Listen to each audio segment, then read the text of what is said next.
Today we're going to talk about when to use the REST client static factory create method versus when to use the REST template builder. Now this came up because on a recent episode of the Spring Office Hours podcast, wait, you don't know about the Spring Office Hours podcast? Oh, you have to check this out. This is a free resource that me and my friend Deshaun do. Every Monday we stream live from 1 to 2 Eastern, and then we take that and turn that into a podcast. This is your chance to get caught up with everything in the Spring ecosystem. Go ahead and check out springofficehours.io. Anyways, back to the question. I had a question come up that said, hey, I'm not sure when to use the REST template versus the REST template builder. And I thought that was an interesting question, and I want to dive into that today. But I'm not going to use the REST template. I don't advocate using the REST template unless you're in an older application. Going forward, that is going to be deprecated at some point. We use the REST client now, but we can take that same question over here. And if I'm using the REST client, it's an interface. To go ahead and create an instance of it, I can use one of the static factory methods, or I can use the REST client builder. And so we'll talk about that today. And this will give us a good opportunity to dive into what the builder pattern is in Java and what problem it solves. So to do this, we are going to head over to start.spring.io. You can create a new project using Java, Maven, whatever you want here.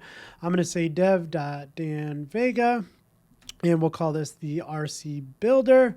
And I'm going to choose JDK 25. And then what I want to pick from here is the web, and I'll need an HTTP client. In this case, because I'm using WebMVC, it will bring in support for the REST client. And more importantly, it will auto-configure one for us. We'll talk about that. So with that, you can download this application. It will download a zip, open it up in your favorite IDE. I've already got this open up in IntelliJ, and we'll start from there. We have what we need. Let's write some code. All right, so I've added some other code here just so we could talk through what the builder pattern is, but let's get to the root of the problem. I'm going to create a command line runner here. So this is going to be a bean, command line runner, sure, return args, yes, and let's close that off. So what I want to do is talk to this other service called the JSON placeholder service. So I want to use a REST client. If we take a look at the REST client, we can see this is an interface, and there are some static factory methods in there. We can create one. We can create one with a base URL. We can create one from a REST template, and then there are some builders. We'll get to that in a second. So if I want to say RestClient is equal to RestClient.create and pass it a URL such as that, we need that in some strings, and that will give us a client. Now from there, we can say, okay, client, go ahead and get this. I'm going to say the URI is /todos/1. We're going to retrieve that, and I'm just going to turn this into a body, which is going to return a string, right? So now I can go ahead and set that to the body, and I can go ahead and output that. So I'm going to go ahead and run this application. We're going to talk to this service. It's going to reach out, get a single to-do. This is a JSON placeholder service. If you're not familiar with it, it's a nice place to just kind of test some things out. So I reach out, I get that one, we return the body, and here it is, that one to-do from this fake API service that we did. So this will work, but here is the problem with this. I could do this, but I actually want to tackle this a different way. So if I look at the REST client, we saw these static factory methods like create. There's also some for builder. So this particular REST client has a builder. If you were to jump down here, you can see there's an interface for a builder, and it has all the methods a builder would to set, say, the base URL, the default headers, etc. So before we talk about the REST client builder, it might make sense to talk about the builder pattern in Java. So let's look at a couple examples. I was building out this app lately, and I had this social media post, so I decided to use this as an example. This is where we probably all started, right? You create a class, we call it social media post. We have some fields in here, content, platform, author, etc. We have a no-args constructor, so we can go ahead and create an instance of this social media post. And then we have getters and setters. What we can do from this now, there's a couple problems with this. One, this is a mutable object, a fancy way of saying that I can create an instance of this and change it later. Not the worst thing in the world, but can lead to some bugs and some error-prone code if you're not careful with it. The other thing with this is I create an instance, and this is very verbose. Post.setContent, post.setPlatform, post.setAuthor, right? This is pretty verbose. So 2 problems for me with this. Verbose, these fields are not final, so this is a mutable object.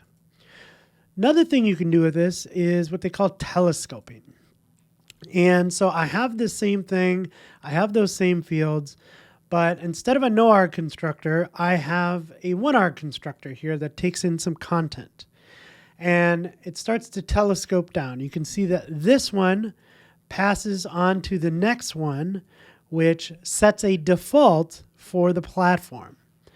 And then this one sets an author to anonymous all the way down until we have constructed an object with all of these fields, right?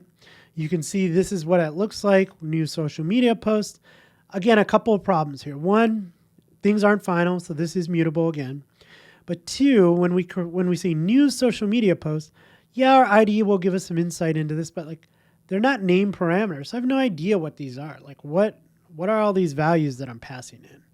I don't have an image, but okay, I got to pass null to that, right?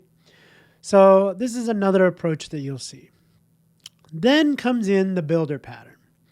And in the builder pattern, we're taking those fields and we're setting them to final, which means that once I construct an instance of this object, it is immutable. I can't change it.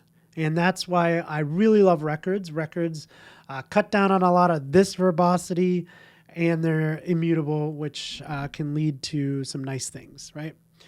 So the way this works then is you have to pass in every single argument into this constructor to create an instance of it, because you can't change it later.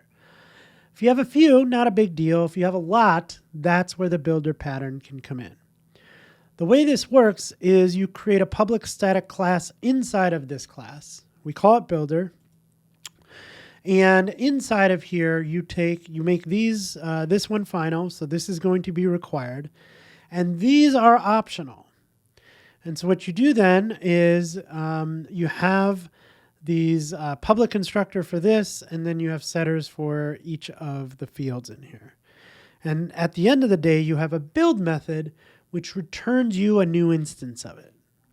And so what that ends up looking like is something like this, which if you've been around Spring, you've probably seen this pattern a lot. Hey, I have a post here, new social media post. You call the static builder on it. The builder takes a required parameter, which is our content, and then you can chain these methods on. You can say .platform is LinkedIn, .author is Dan Vega. So at the same time, yes, I'm passing in all of these things, but it's a little less verbose, way less verbose actually. And right away, as I'm looking at this, I know what I'm setting. There's no mystery as to like what these arguments are, right? I'm setting this, I'm calling build. Build returns an instance of a social media post, and now I have an object to work with. Okay, so that's a little bit about the builder pattern. So how does that apply here? So let's say we get rid of this. We can come in here and we can say, hey, RestClient.Builder, right? But wait a minute, Dan, Builder is an interface. How do you get an instance of an interface? I don't. But what Spring does is it creates a default REST client builder. This is the concrete implementation of that interface. So Spring creates one of these. And if you want to look through the code, it does a bunch of other things with this. We'll talk about that in a second. So I have an instance of a REST client builder. So I can ask for that. Spring will auto wire this in. So now what I can do is I can say builder base URL, right? So we're going to copy this, same base URL. And then I can say .build. And what is that going to do? That's going to return me a client. And now I can use that client. So let's see if this works the same. It does. I'm able to get that single to do. So let's talk about a couple things. I'm going to put some comments in here that you can find in the final repository, which will be linked in the description below. That will hopefully clear some of this up for us.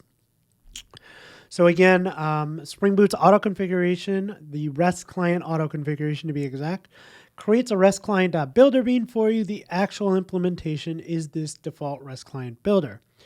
When you inject a RestClient.Builder, again, this is an injection point. We are injecting this builder. We called it builder. Spring gives you that pre-configured instance. So the question then becomes, why should I do this instead of this? And there are some things for this. When you inject the builder, instead of calling create, the auto-configure builder comes preloaded with some useful things. Any REST client customer beans that you have defined will be included. You have message converters from your class path like Jackson. An important one here is observability and metrics. So if you include something like the actuator, if you include something like the new Spring Boot Open Telemetry starter in Spring Boot 4, and you get observability, we have the metrics integration with that particular library, or in this case, micrometer, with this REST client. So we're automatically instrumenting that REST client. If you create your own using RestClient.create, then you won't get that added benefit. Now, and then there's connection pool settings. Now, there may be reasons to create your own, and you may want to go ahead and set some specific configuration on that. If you want to do that, let's look at this. Again, go back to the default RestClient.Builder and go ahead and take a look at this code and see what this does, because you can do something similar to this, implement the RestClient.Builder, and then get your own builder to kind of customize it further. So that's really what I wanted to cover today. I wanted to answer that question, like, okay, I can create my own instance of the REST template or the REST client, or I can use this builder, the one that Spring is auto-configured for me. Which one do I use? I would always lean towards using the one Spring has auto-configured first, unless you need to like dip down into the weeds and do something. But even then, there's ways you can kind of configure things, right? So that's the order that I would take that in. But I also wanted to take this opportunity to make sure we understood what, the REST client's an interface, the builder's an interface, Spring's auto-configuring a concrete implementation of that builder interface for you. And that is what is getting injected. So hopefully you learned a little bit there. And if you didn't know about the builder pattern, there's an example there of how you could use this in your own applications. If you find that you have some classes that take in some required fields and then have a lot of optional fields, again, your choices are, hey, I can create Java beans, I can create these multiple constructors where we're kind of telescoping down, or I can create a class with the builder pattern in it. Now, again, I always lean towards records if you can, but you can even include builders in records. So hopefully you learned something new today. If you did, friends, you know what to do. Leave me a thumbs up, subscribe to the channel, and as always, happy coding.